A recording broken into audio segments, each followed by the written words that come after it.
Direto do plenário está de volta, já com imagens dos ministros retornando aos respectivos lugares. É a perspectiva agora da abertura da segunda parte da sessão plenária, expectativa do continuação do julgamento da ação direta de inconstitucionalidade 3.446. Votos dos demais ministros, já que o relator ministro Gilmar Mendes já se manifestou. Vamos acompanhar ao vivo, direto do plenário. Declaro reaberta essa sessão extraordinária do Supremo Tribunal Federal e dando continuidade ao julgamento da ação direta de inconstitucionalidade 3.446, na qual o relator ministro Gilmar Mendes votou pela improcedência, no que foi acompanhado já pelo voto do ministro Ricardo Lewandowski. Agora, ouvimos o voto do ministro Alexandre de Moraes. Presidente, eu quero iniciar primeiro cumprimentando as sustentações orais que foram realizadas por todos, tanto pelo requerente, quanto pela AGU, pela ilustre Procuradora-Geral da República, os vários amicicuri. Também cumprimentar a profundidade do voto do eminente ministro Gilmar Mendes, que facilita aqui umas breves considerações somente que irei realizar. Aqui, como já foi dito, a ADI foi proposta pelo PSL contra 4 tópicos, principais tópicos do Estatuto da Criança e do Adolescente. A inconstitucionalidade do reconhecimento, o artigo 16.1 do direito à liberdade de crianças e adolescentes, nele compreendido ir, vir e estar em espaços públicos, como ruas, parques e praças, do ponto de vista amplo. A condição do artigo 122, inciso 3º, que estabelece para a aplicação das medidas de internação a necessidade de reiteração do cometimento do ato infracional, a previsão de competência do Conselho Tutelar para execução de medidas protetivas em relação às crianças.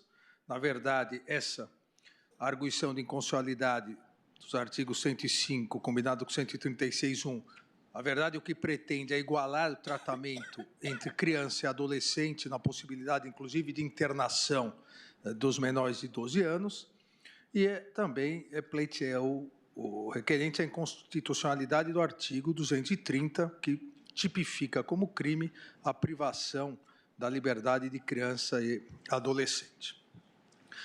Me parece que, além dos argumentos já colocados pelo eminente ministro Gilmar Mendes, aqui 2 são as questões importantíssimas.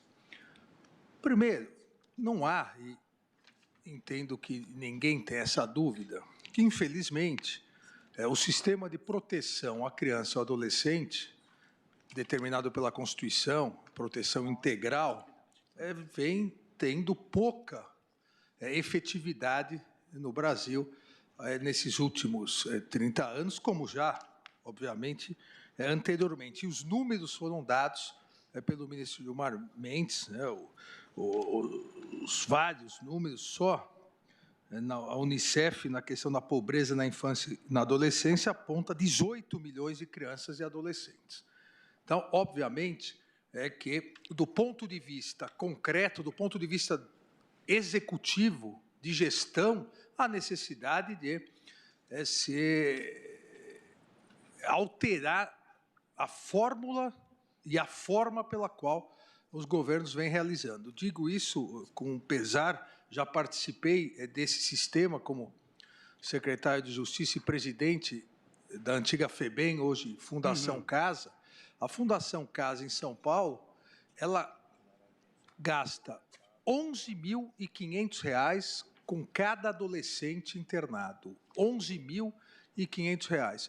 Isso possibilitaria pagar, pelo menos, em média, 3 a 4 colégios particulares em São Paulo de alto nível, o que demonstra que o custo é muito elevado e o resultado é muito pouco.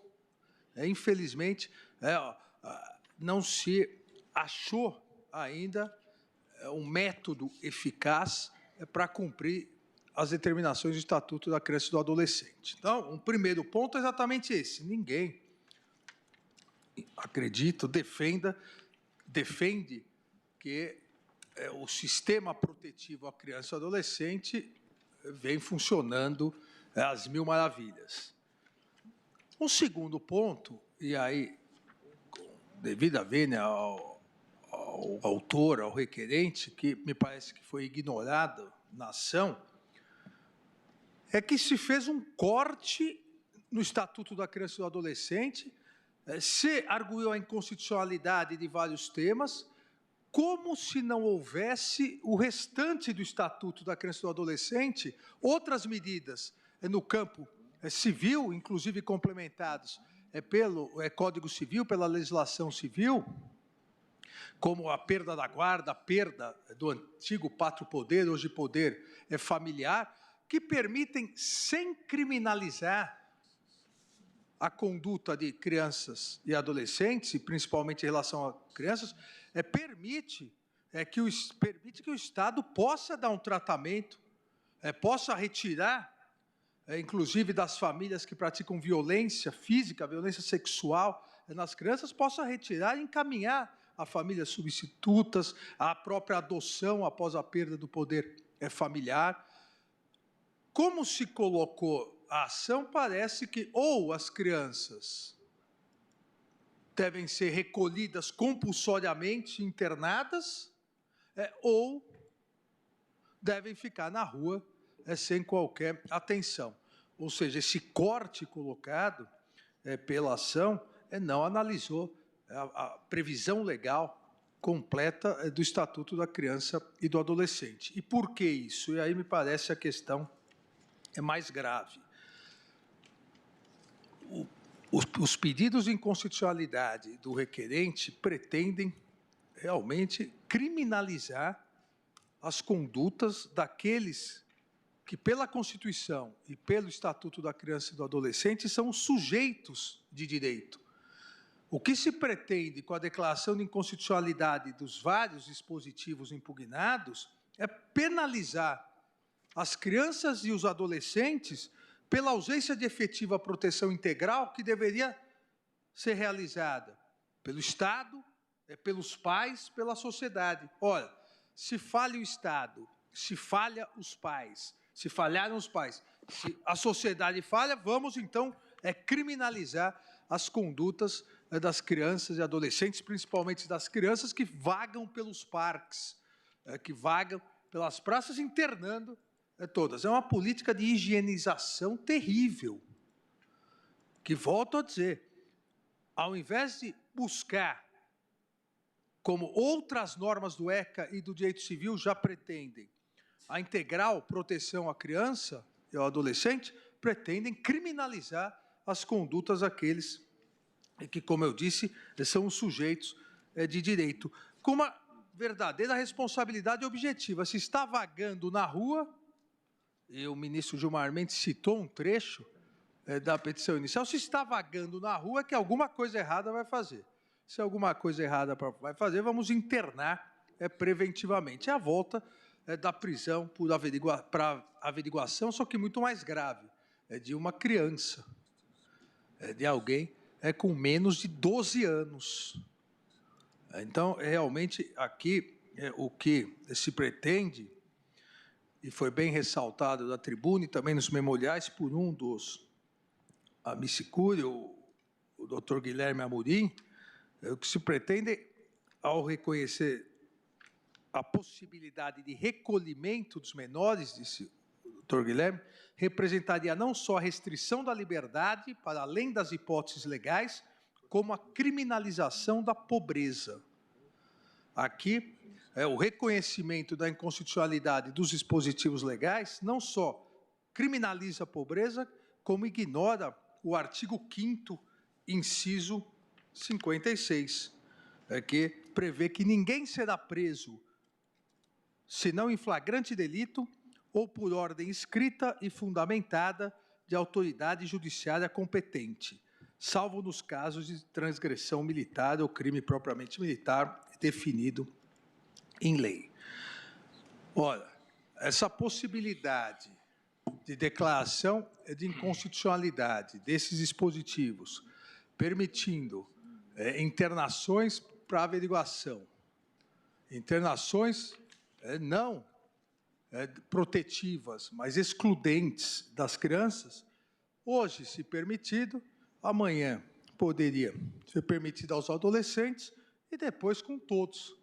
se permite aos menores de 18, aos menores de 12, quanto mais aos adultos. E volto a insistir, o Estatuto da Criança e do Adolescente, a legislação civil, estabelece medidas protetivas, inclusive do recolhimento, de se retirar de famílias agressoras, de se retirar da rua, do ponto de vista civil, para encaminhamento a famílias substitutivas a um novo lar. Não é o que se pretende do ponto de vista de atos infracionais, do ponto de vista de, não no sentido do direito penal, mas no sentido do direito punitivo, de penalização dessas condutas.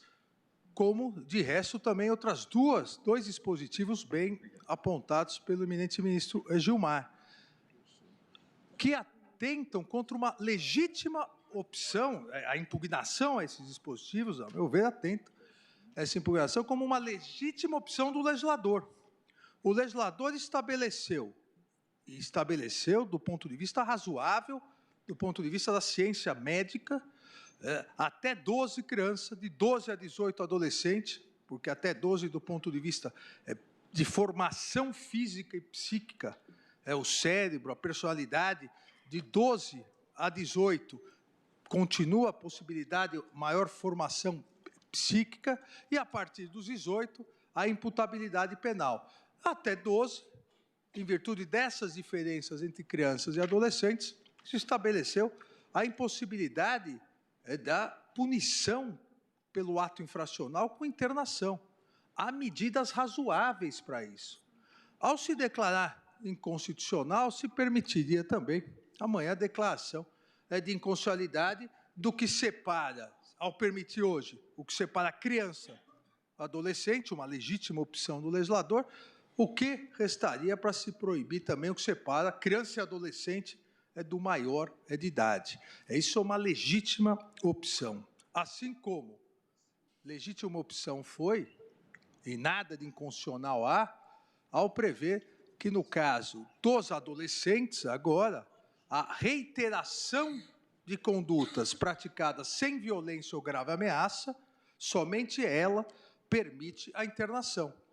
Isso é um critério razoável, um critério que o legislador tem discricionariedade, da mesma forma que o legislador, no campo de vista penal, tem a discricionariedade para estabelecer o quantum da pena, o regime aberto, semiaberto, fechado, se a pena é restritiva de direitos, se a pena é privativa de liberdade, e o fez, ao meu ver, com acerto.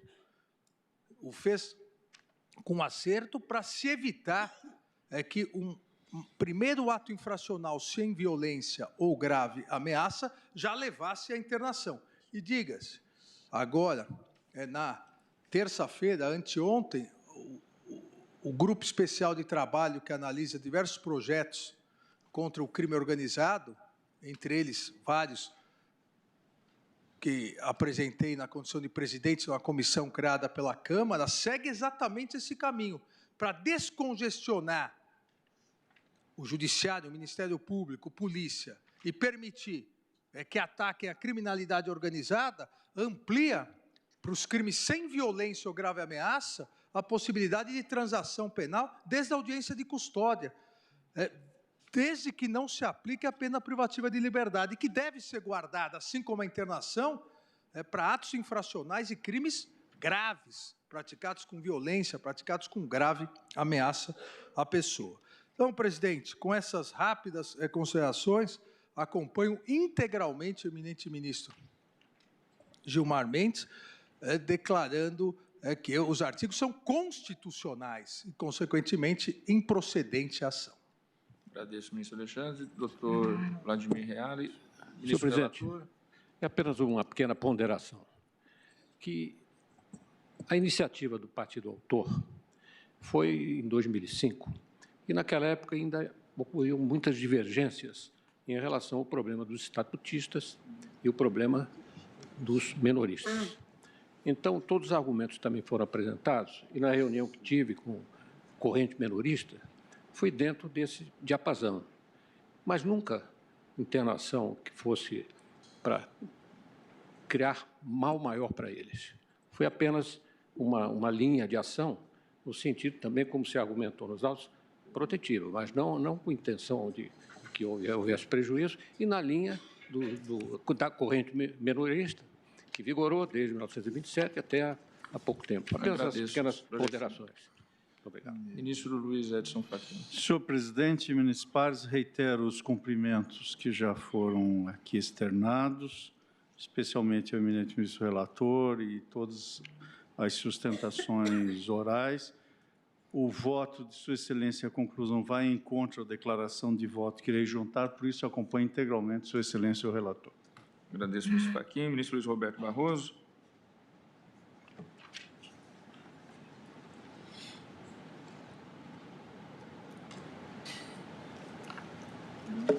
Presidente, eu cumprimento, em primeiro lugar, o relator por um voto relevante e sensível nessa matéria.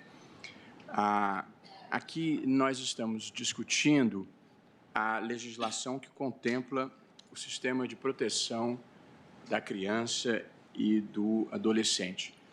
E é desnecessário que eu diga que essa é uma das questões mais graves e dramáticas que existem no Brasil, em que o ideário das convenções internacionais e da Constituição de 1988 e do Estatuto da Criança e do Adolescente, tragicamente, não conseguiu o ideário se tornar realidade, sobretudo quando se introduziu a ideia de proteção integral da criança em substituição à política anterior, que era a da doutrina da situação irregular do adolescente ou da criança e do adolescente, em que, na verdade, se depositava sobre os menores a responsabilidade pela sua condição de vulnerabilidade. A verdade é que nós temos algumas dezenas de milhares de crianças em abrigos, crianças que foram abandonadas, num número em torno de 50 mil, mas nós temos, por dados da Unicef, o relator mencionou alguns deles, que 6 em cada 10 crianças no Brasil se encontram em situação de algum grau de precariedade. Portanto, o país está falhando na sua obrigação com as novas gerações. Eu penso que não é recrudescer o sentido punitivo da legislação com prisões para averiguação e outras distorções que tradicionalmente se praticavam, que poderá contribuir para esse problema. Eu acho que para esse problema existe uma solução que não é simples, mas ela é definitiva, que é um compromisso com a educação no primeiro momento da vida. Eu escrevi recentemente, ainda não publiquei, um trabalho sobre a educação básica no Brasil, e as pesquisas mais recentes, muitas conduzidas por um importante vencedor do Prêmio Nobel da Economia, James Heckman, que deu, até saquei aqui, para espanto do ministro Alexandre de Moraes, saquei a entrevista que ele deu dias atrás no jornal Folha de São Paulo, reiterando em linguagem jornalística as suas pesquisas, em que ele demonstra que a fase mais importante na vida de uma pessoa é a fase que vai de 0 a 5 anos. É nesse momento que o cérebro está em formação. E é nesse momento que se deve dar a essa criança nutrição, respeito, afeto, valores e capacidades cognitivas. E, portanto, no caso brasileiro,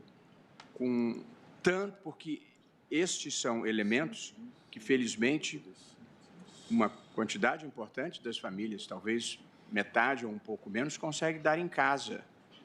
E, felizmente, nós conseguimos dar aos nossos filhos. Porém, sobretudo em lares desfeitos, tem que ser a escola a suprir esta demanda das crianças. Mas não pode ser uma creche puramente recreativa e desequipada. Tem que ser efetivamente um investimento maciço em educação na primeira idade, nas primeiras semanas de nascimento. E, na minha pesquisa, eu encontrei que pesquisas do Banco Mundial revelam que a estimulação às crianças na primeira idade significa um aumento de mais de 25% nos seus ganhos futuros. As crianças que começam na escola na primeira idade vão muito mais além na sua escolaridade e com uma redução importante da criminalidade e da quantidade de meninas jovens que engravidam ainda adolescentes. Portanto, não há solução fácil para um problema dramático como esse, onde as variáveis são múltiplas, porque há desde questões de saúde por crianças que vivem em lares sem saneamento e, portanto, sujeitos aos valões negros, mas há uma alternativa que eu acho que deveria ser a prioridade número 1 do país: investir em escolas qualificadas para a primeira idade, sobretudo de crianças que vêm de lares desfeitos e não têm condições de receber em casa esses elementos a que eu me referi, que são nutrição, respeito, afeto, valores e capacidades cognitivas. Portanto, eu penso que o Estatuto da Criança e do Adolescente, inclusive nesses dispositivos que foram impugnados, ele é muito bom, no geral, muito bom. Não há um problema de inconstitucionalidade aqui. No máximo, haverá uma inconstitucionalidade por omissão em sede administrativa de conseguir dar concretude ao que prevê o Estatuto da Criança e do Adolescente. De modo que, cumprimentando de novo o relator por um debate que já tarda no Brasil. Porque quem achar que o problema da educação no Brasil é escola sem partido, ideologia de gênero, ou saber se 64 foi golpe ou não foi golpe, está assustado com a assombração errada. O problema da educação no Brasil é a não alfabetização da criança na idade certa, é a evasão escolar no ensino médio, é o déficit de aprendizado em que a criança conclui o ensino fundamental, conclui o ensino médio, faz os testes e ela não aprendeu o mínimo que tinha que aprender, e a carreira docente do ensino básico, que se tornou extremamente desestimulante e já não consegue motivar professores nem recrutar jovens capacitados. Portanto, nós precisamos investir em educação básica. Esta é a fórmula da verdadeira Revolução Brasileira. E para enfrentar de maneira estrutural e profunda a questão das crianças e dos menores abandonados e da delinquência infanto-juvenil, esta é a solução. Escola em tempo integral, desde a primeira idade, sobretudo para as crianças que não terão condições de receber esses valores e fatores relevantes em casa. Portanto, presidente, também eu estou aqui julgando improcedente o pedido. Agradeço ao ministro Luiz Roberto Barroso, que também julga improcedente. Como vota a ministra Rosa Weber?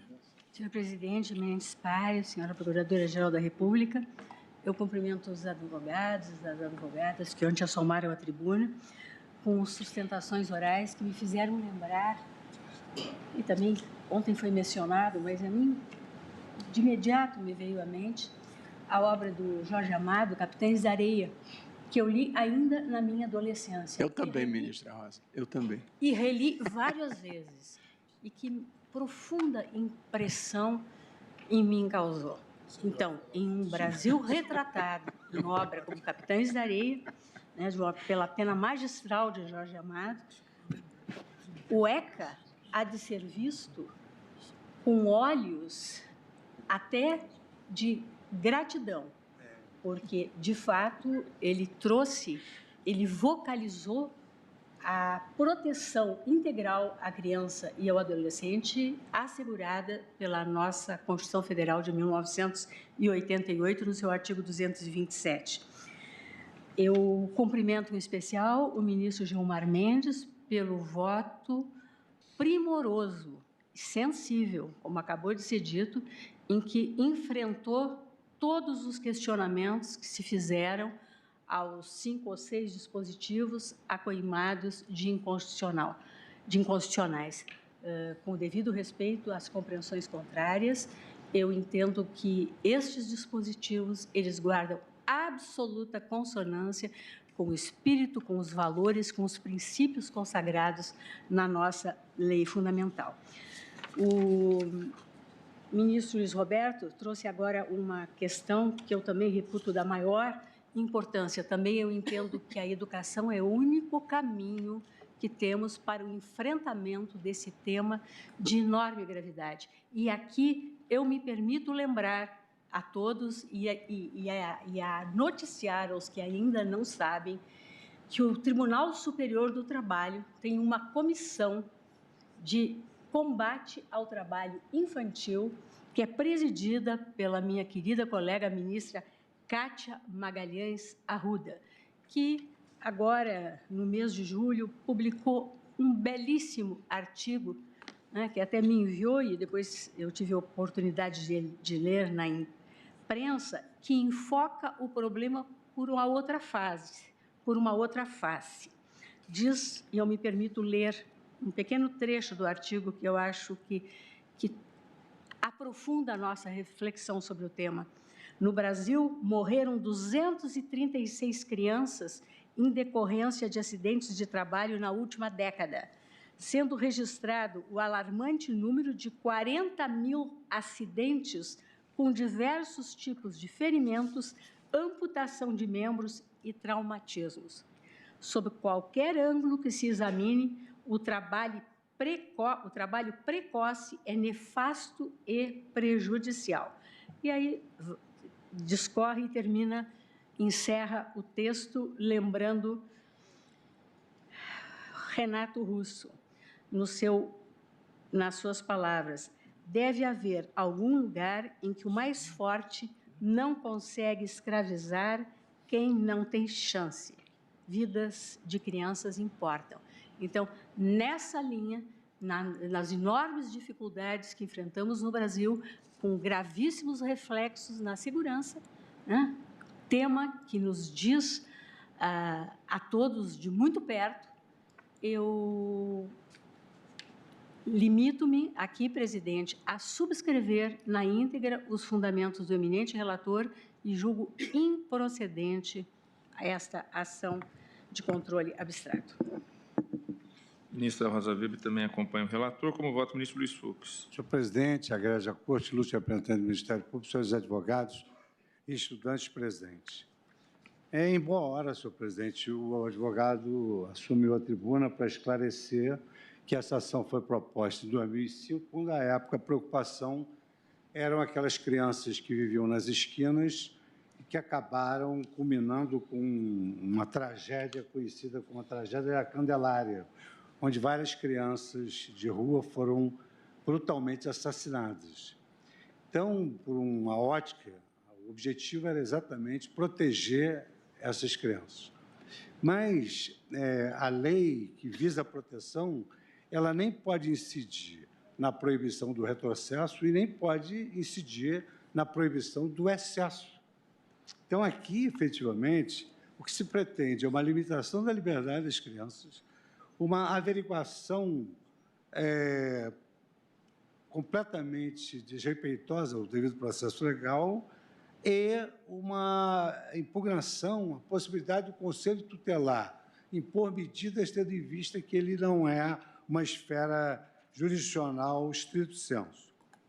Quem quer que leia o objeto da ação vai verificar como é que se pode pretender declarar inconstitucional um conjunto de artigos que velam por direitos fundamentais. Então, por exemplo, pretende-se ver declarado inconstitucional o direito de liberdade da criança de ir, vir e estar nos jogadores públicos, em espaços comunitários, ressalvadas as restrições legais.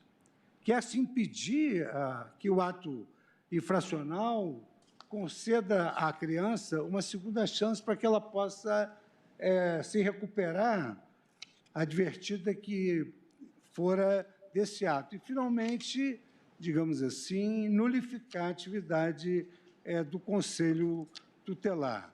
Senhor presidente, liberdade talvez seja um dos mais importantes direitos fundamentais, porque, para se ter uma vida digna, é preciso ter liberdade. Para se ter liberdade de pensamento, opinião, crença, é preciso ter liberdade. E a própria liberdade da criança, ela não se adstringe a uma proteção genérica dos direitos fundamentais no artigo 5º. Há um artigo próprio, que é o artigo 227, que impõe que é dever da sociedade do Estado assegurar à criança e ao adolescente o direito à liberdade, a uma convivência comunitária, além de colocá-la a salvo de toda forma de negligência, discriminação, exploração de violência, crueldade e opressão. E o Estatuto da Criança e do Adolescente, ele apresenta medidas socioeducativas, são ponderadas em razão de determinados atos, e medidas repressivas, que são as medidas protetivas. Então, o voto do ministro Gilmar Mendes não deixou pedra sobre pedra, quer dizer, o conjunto normativo ele é completo em termos de proteção do menor. Agora, dizer que protege o menor, restringir a liberdade, poder averiguar de qualquer forma, ou impedir o Conselho Tutelar de aplicar medidas protetivas é realmente a proibição do excesso. Eu tive a oportunidade de julgar um mandado de segurança em que se alegava que Monteiro Lobato era um escritor que tinha relações com organizações que segregavam e discriminavam, como a Ku Klux Klan, que ninguém sabia disso. E, num dado momento, até para poder aferir, digamos assim, a legitimidade daquela pretensão, eu passei a vista num conto, que é o que parece um pouco desse caso. Esse caso, a pretexto de proteger, ele desprotege. Então, havia um conto do Monteiro Lobato em que uma senhora adotou uma criança para criar e batia nessa criança todo dia. E ela batia e dizia, eu bato porque eu te amo. Até que um dia a criança disse, então chega de tanto amor. É mais ou menos isso que acontece aqui. Aqui tem de parar esse amor todo pela criança, a ponto de não se sofismar que, no afã de protegê-la, se pretende eliminar a sua liberdade, a sua rigidez moral. E essas crianças, elas precisam de sentimento de pertencimento, elas não precisam ser, elas não podem ser, não precisam de afastamento para uma determinada instituição, elas precisam de acolhimento pela sociedade. Quando houve a chacina Candelária, havia ali um grupo de crianças que toda semana era visitado por uma senhora que recebeu até um prêmio que a Procuradora-Geral da República me relembrou agora nesse intervalo. Então, não são essas medidas que se pretende. E até grotesca essa comparação, mas a realidade é o que se pretende é uma carrocinha de recolhimento de crianças.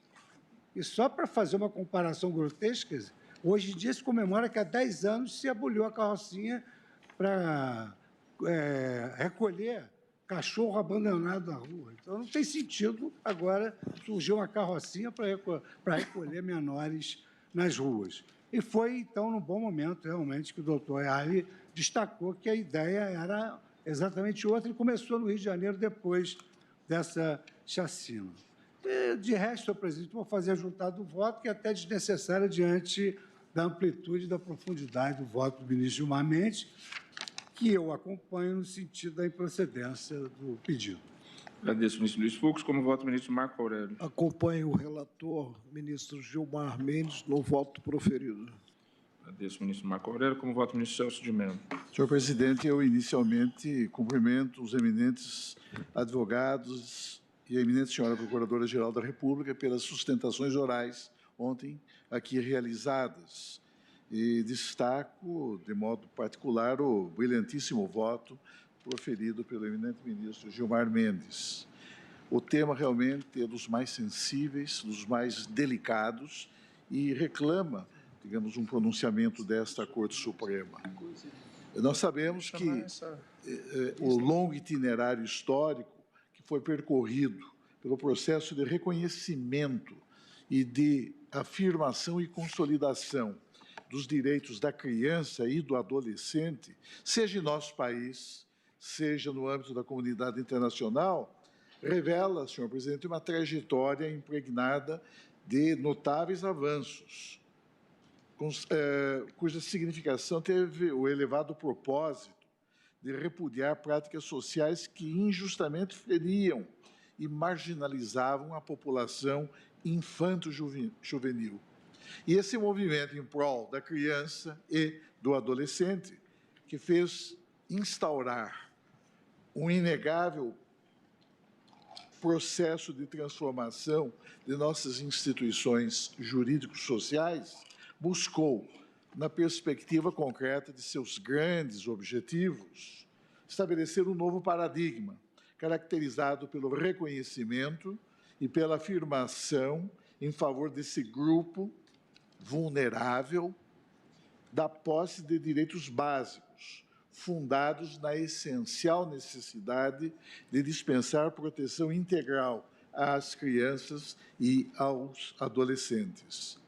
Essa função de tutela, de amparo dos direitos da criança e do adolescente, muitas vezes transgredidos tais direitos por razões de inadmissível compreensão ou indiferença do Estado, há de ter, como aqui já salientei, há de ter no direito, senhor presidente, não um instrumento de opressão, mas sim uma fórmula de libertação, destinada a proteger a população infanto-juvenil, assegurando-lhe todos os direitos fundamentais inerentes à pessoa humana e garantindo-lhe, com absoluta prioridade, todas as oportunidades e facilidades, a fim de facultar às crianças e aos adolescentes o pleno desenvolvimento físico, mental, moral, espiritual e social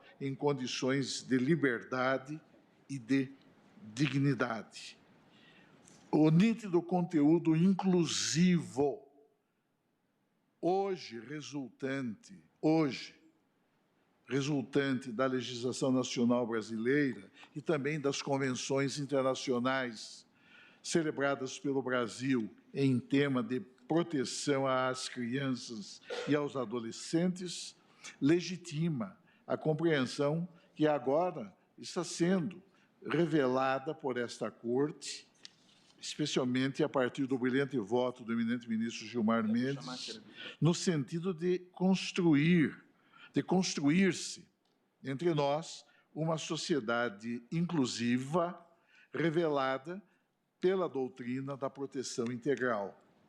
Desse modo, senhor presidente, o exame da controvérsia instaurada perante o Supremo Tribunal Federal pelo Partido Social Liberal impõe que a pretensão jurídica deduzida por essa agremiação partidária seja analisada essencialmente, por óbvio, em face da Constituição da República, sem que se desconsiderem, no entanto, importantes documentos internacionais, como a Convenção das Nações Unidas sobre os Direitos da Criança, as regras mínimas das Nações Unidas para a administração da justiça da infância e da juventude, as conhecidas regras de Pequim ou de Beijing, as regras mínimas das Nações Unidas para a proteção dos jovens privados de liberdade e as diretrizes das Nações Unidas para a prevenção da delinquência juvenil,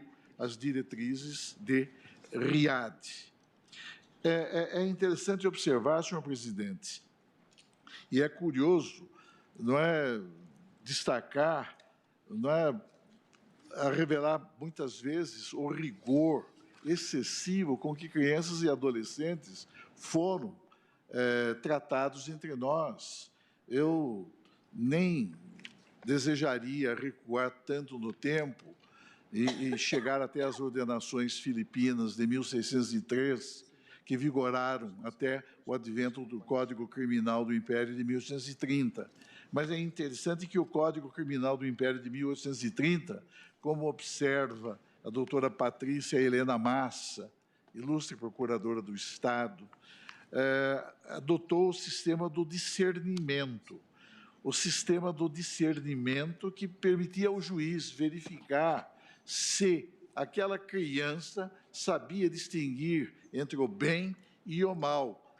E embora o Código Criminal do Império houvesse fixado em 14 anos a idade da responsabilidade penal, facultou ao juiz a possibilidade de impor a uma criança, já a partir dos 7 anos de idade, isso está no Código Criminal do Império de 1830, que foi um documento legislativo de grande importância e que vigorou entre nós até 1890, vigorou durante 60 longos anos, e que resultou de um projeto de autoria do político mineiro Bernardo Pereira de Vasconcelos. Pois bem, o Brasil, sob regime monárquico, permitia que se punissem crianças exatamente a partir dos 7 anos de idade, se o juiz entendesse que ela era capaz de discernir entre o certo e o errado. E o Código Penal Republicano de 1890, que foi editado por decreto do chefe do governo provisório da República, o Marechal Deodoro da Fonseca, também não se distanciou muito desse modelo imperial. Por quê? Porque o Código Penal da República, que é o primeiro Código Penal republicano de 1890, estabelecia não ser criminoso o menor de 9 anos completos. Portanto, tornava possível o reconhecimento da imputabilidade penal já a partir dos 9 anos. É claro que houve, nesse ínterim, o advento de legislação ordinária que elevou, na verdade, o limite etário para 14 anos e, finalmente, o Código Penal de 40, rompendo definitivamente com esses outros critérios, estabeleceu o limite em 18 anos. E hoje essa regra foi constitucionalizada, como sabemos, acha-se no artigo 228 da Constituição da República. Cabe agora apenas verificar em momento oportuno, não hoje, se o artigo 228 da Constituição da República consagra ou não um direito fundamental. E se entender que consagra um direito fundamental, obviamente será imune a qualquer reforma constitucional. E, sob esse aspecto, há, digamos, uma extensa literatura jurídica a respeito. Mas, de qualquer maneira, não é o que nós estamos tratando aqui. Eu apenas destaco esses aspectos para mostrar o rigor, ou talvez a indiferença com que o Estado se manifestava em relação às próprias crianças. Eu não estou falando aqui nem sequer de adolescentes, nem sequer de adolescentes. O fato, senhor presidente, é que, já no final do século XIX, um conhecido senador da República, o senador Lopes Trovão, pelo Distrito Federal, ele foi, na verdade, um dos que primeiro se manifestaram em favor da edição de legislação de amparo e proteção às crianças e aos adolescentes. E ele da tribuna do Senado, no antigo Palácio do Conde dos Arcos, ele afirmava ser inaceitável a apatia do poder público diante de crianças abandonadas ou infratoras. E dizia ele, verbes, ao Estado se impõe lançar olhos protetores, empregar cuidados para a salvação dos menores que vagueiam a granel. Isso consta de um discurso que ele proferiu no Senado da República no mês de setembro de 1896. E essas observações são extraídas de um texto muito informativo de Ricardo Westin, que é um jornalista, pesquisador e autor de vários livros. E ele observava, nesse sentido, que aspas, temos uma pátria a reconstituir, uma nação a formar, um povo a fazer. Para empreender essa tarefa, que elemento mais dúctil, mais moldável a trabalhar do que a infância? São chegados os tempos, dizia o senador Lopes Trovão, senador pela antiga capital da República, o Rio de Janeiro. São chegados os tempos de trabalharmos na infância, a célula de uma mocidade melhor, a gênese de uma humanidade menos imperfeita. Preparemos na criança o futuro cidadão da República, capaz de efetuar a grandeza da pátria dentro da verdade do regime republicano. Mas, de qualquer maneira, as suas iniciativas não resultaram, ou melhor, resultaram infrutíferas. O senador Alcindo Guanabara, também, um conhecido parlamentar, já no meados da década de 10, em 1917, também buscou debater a necessidade da implantação entre nós de um código de menores. Também isso não foi possível. O fato é que, na evolução histórica das leis em torno da infância e da juventude, finalmente, no início do governo do presidente Washington Luiz, foi editado o primeiro Código de Menores que o Brasil teve, o Código de Menores de 1927, e resultou de um trabalho bastante inspirado do juiz Melo Matos. Na verdade, o juiz Melo Matos, ele foi o primeiro juiz de menores do Brasil. Faleceu em 1934, judicou no antigo Distrito Federal, e o Código de Menores de 27, merecidamente, recebeu o seu nome, Código Melo Matos. Mas, de qualquer maneira, senhor presidente, mesmo esse código, ele tinha por fundamento, digamos, ele refletia uma doutrina da situação irregular. Era uma doutrina que visava determinadas situações que, de certa maneira, não amparavam por completo os menores. Ele é revogado em 79 pelo Código de Menores, que foi editado durante o regime militar, e, posteriormente, sobreveio a Constituição de 1988, que tem, nessa matéria, como pedra de toque, o artigo 227. E, a partir daí, formulou-se um diploma legislativo da maior importância, que é precisamente o Estatuto da Criança e do Adolescente. E sabemos todos, como aqui já foi salientado pelo eminente ministro relator, que a criança e o adolescente recebem especial amparo que lhes é dispensado pela própria Constituição da República, cujo texto consagra como diretriz fundamental e como vetor condicionante da atuação da família, da sociedade e do Estado, o princípio da proteção integral. E, sob esse aspecto, o Instituto Alana, que interveio neste processo, na condição de amicus curiae, bem definiu o sentido e a compreensão da regra em torno da absoluta prioridade dos direitos da criança e do adolescente, fazendo em termos que vale relembrar, ainda que fragmentariamente. O artigo 227, diz o Instituto, da vigente Constituição de 88, inaugurou a doutrina da proteção integral da criança e do adolescente, reconhecendo-os como sujeitos de direitos, os quais devem ter a sua condição de desenvolvimento peculiar respeitada, assegurando-se assim o seu melhor interesse e a sua absoluta prioridade.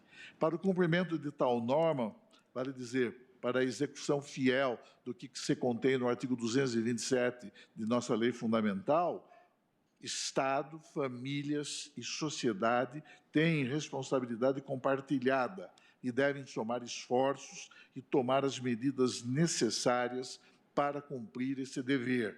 O melhor interesse de crianças e adolescentes deve estar, por força constitucional, sempre em primeiro lugar.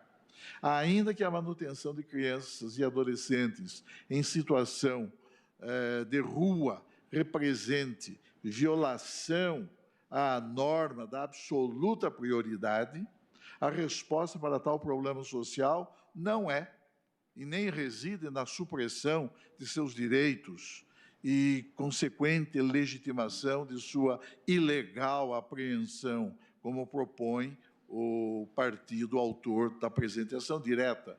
Afirmar que a garantia de liberdade de estar em logradouros públicos seria responsável pela presença de crianças e adolescentes em situação de rua, como se sustenta na inicial, é uma distorção, pois, na verdade, em razão da norma da prioridade absoluta, norma de índole constitucional, a todas as crianças e adolescentes deveriam ser asseguradas políticas e serviços públicos que promovessem seu fortalecimento e o de suas famílias. Por isso, são constitucionais, plenamente constitucionais e integralmente justificados, tanto a liberdade de crianças e adolescentes estarem em logradouros públicos, como a incriminação ou criminalização da apreensão injustificada de tais pessoas, conforme estabelecem os artigos 16, inciso 1º,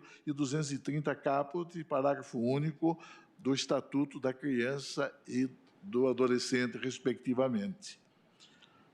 E o fato relevante, acentuou o Instituto Alana, é que o Código de Menores, seja de 79, e seja o primeiro, anterior, de 1927, baseado na doutrina da situação irregular, que consistia em considerar crianças e adolescentes como merecedores da atenção estatal apenas quando se encontrassem em situação caracterizada como irregular, que contemplava especialmente os casos de situação de rua e cometimento de ato equivalente a crime. A legislação apresentava, por isso mesmo, como aqui foi acentuado pelo eminente ministro Gilmar Mendes e também pelo eminente ministro Luiz Fux, apresentava, e o ministro Alexandre de Moraes também destacou, inclusive uma valiosa observação a partir de sua própria experiência, não é? Como antigo presidente da FEBEM paulista.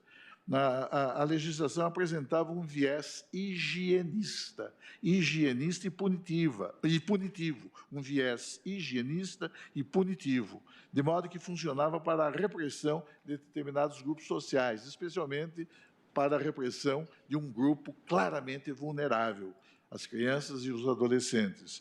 E não por mera coincidência, os efeitos de eventual declaração de inconstitucionalidade das normas impugnadas nesta ação direta, normas inscritas no Estatuto da Criança e do Adolescente, representaria um retrocesso. Na verdade, feriria gravemente o postulado que veda o retrocesso, uma vez que, atingido determinado nível de concretização de certos direitos básicos, não tem sentido que o Estado, incompreensivelmente, recue, não é? E permita que restaure a eficácia de normas revogadas pela legislação cuja inconstitucionalidade se pretende.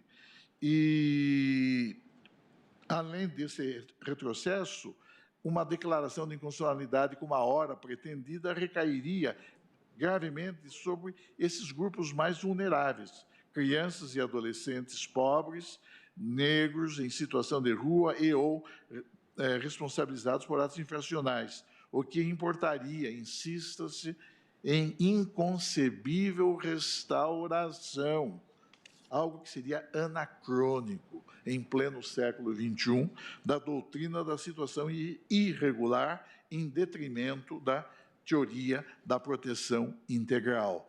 Não se desconhece, senhor presidente, que as medidas socioeducativas orientam-se, nos casos de atos infracionais cometidos por adolescente, no sentido de neutralizar a situação de perigo ou de risco em que esse mesmo adolescente se encontre, quando, por ação ou omissão, se coloque em estado de conflito com o ordenamento positivo, buscando-se sempre, não obstante o caráter excepcional de tais medidas, a adoção de providências que, respeitando o estágio de desenvolvimento e a capacidade de compreensão do menor inimputável, viabilizem a sua reintegração ao convívio social e, notadamente, à vida familiar.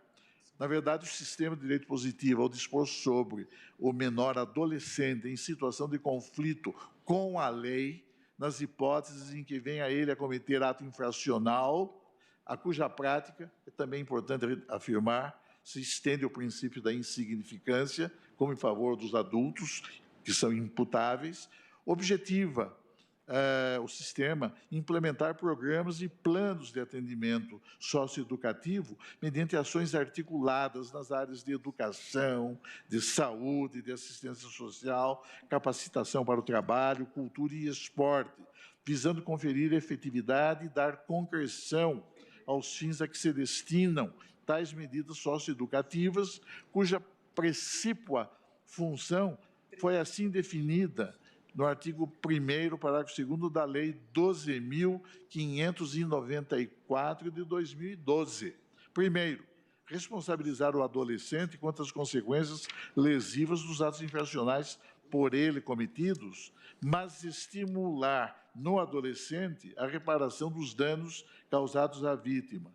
Promover-lhe a integração social, garantindo-lhe a integridade de seus direitos individuais e sociais mediante a execução de plano individual de atendimento. Terceiro, revelar-lhe a desaprovação de sua conduta infracional, tornando efetivos os parâmetros delineados na sentença que lhe houver aplicado a privação da liberdade ou a restrição de direitos. Daí a observação feita pelo eminente desembargador paulista Guilherme de Souza Nucci, quando comenta o Estatuto da Criança e do Adolescente. Observa aquele eminente magistrado: o que se defende, lastreado no superior interesse da criança ou adolescente, é a justa sanção, caracterizada pela moderação, pela brandura, pelo equilíbrio e, mais importante, sem qualquer ranço de vindita. Está-se trabalhando com a personalidade em formação do futuro adulto, motivo pelo qual todo cuidado é pouco para que a prática do ato infracional não se transforme num degrau consistente para a degeneração de seus valores morais por completo. Quanto mais violenta for a reação estatal nessa faixa etária, menor pode ser o resultado positivo, favorável para efeito educacional. Cabe também ressaltar nesse ponto, senhor presidente, por relevante, que a proteção aos direitos da criança e do adolescente, que tem no Conselho Tutelar um órgão de grande importância, qualifica-se como um dos direitos mais expressivos contemplados em nosso sistema constitucional, que impõe ao Estado, mas também, igualmente, à sociedade e à família, o dever de criar condições objetivas que viabilizem, em favor dessas mesmas crianças e adolescentes, com absoluta prioridade, o direito à vida, à saúde, à alimentação, à educação, ao lazer, à profissionalização, à cultura, à dignidade, ao respeito, à liberdade e à convivência familiar e comunitária, além de colocá-los a salvo de toda forma de negligência, discriminação, exploração, violência, crueldade e opressão. O Estatuto da Criança e do Adolescente, ao dispor sobre o Conselho Tutelar, em seus artigos 131 a 140, nada mais fez senão definir a importância desse órgão permanente e autônomo, integrante da administração pública local, incumbido de múltiplas e relevantes atribuições institucionais, todas elas voltadas à defesa e à proteção de direitos e interesses infanto-juvenis, em ordem a viabilizar a própria concretização do Programa Constitucional de Amparo, de Desenvolvimento e de Atendimento aos Direitos da Criança e do Adolescente.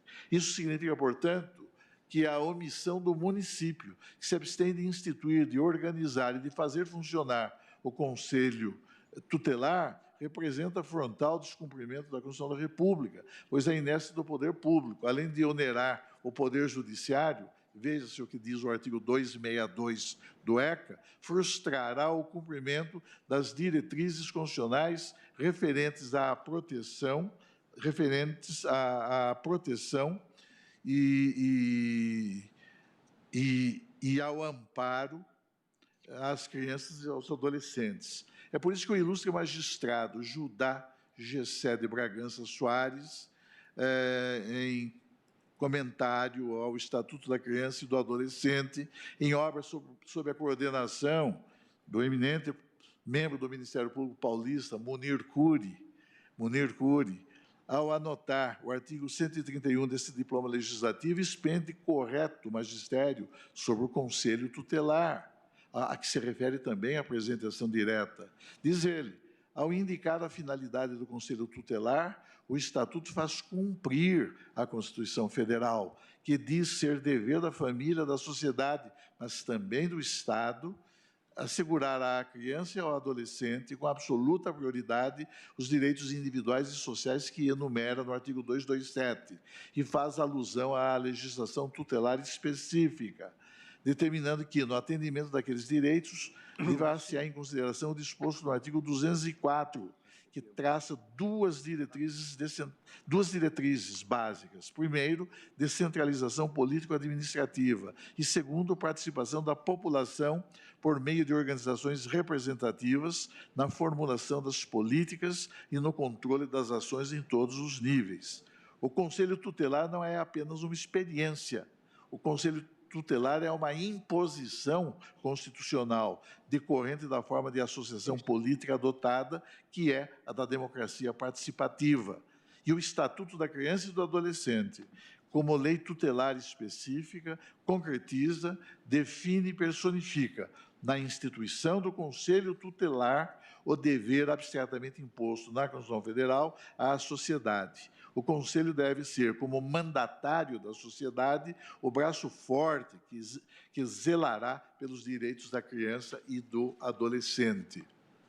Para Bernardo Leôncio Moura Coelho, num interessante trabalho em torno do bloco de constitucionalidade e sobre a proteção dispensada à criança, a proteção integral da criança e do adolescente exprime, de um lado, no plano do sistema jurídico normativo, a exigência de solidariedade social e pressupõe, de outro, a asserção de que a dignidade humana, enquanto valor impregnado de centralidade em nosso ordenamento político, só se afirmará com a expansão das liberdades públicas, quaisquer que sejam as dimensões em que elas se projetem.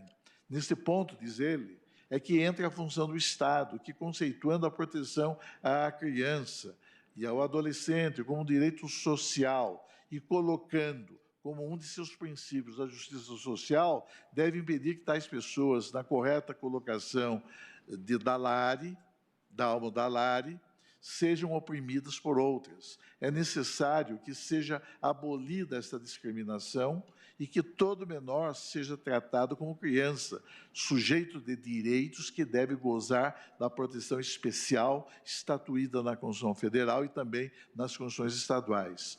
O fato, senhor presidente, já concluindo, é que o alto significado social e o irrecusável valor constitucional de que se reveste o direito à proteção da criança e do adolescente, ainda mais se considerado em face do dever que incumbe ao poder público de torná-lo real, mediante concreta efetivação da garantia de assistência integral à criança e ao adolescente, não podem ser menosprezados pelo Estado, inclusive pelo Poder Judiciário, notadamente pelo Supremo Tribunal Federal, sob pena de grave e injusta frustração de um inafastável compromisso constitucional que tem no aparelho de Estado um de seus precípuos destinatários. De outro lado, a jurisprudência da Suprema Corte, ao ressaltar o caráter excepcional da medida socioeducativa de internação, adverte que o artigo 122 do ECA contém um rol exaustivo que indica em inúmeros clausos as hipóteses de adoção dessa medida excepcional, dessa medida extraordinária. Aqui eu aludo a diversos precedentes.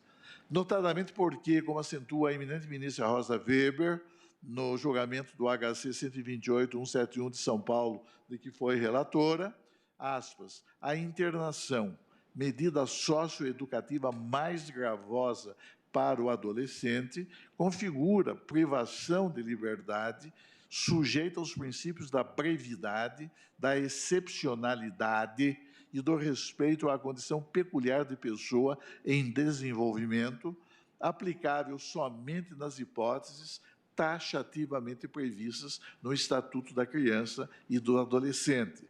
Fecha aspas.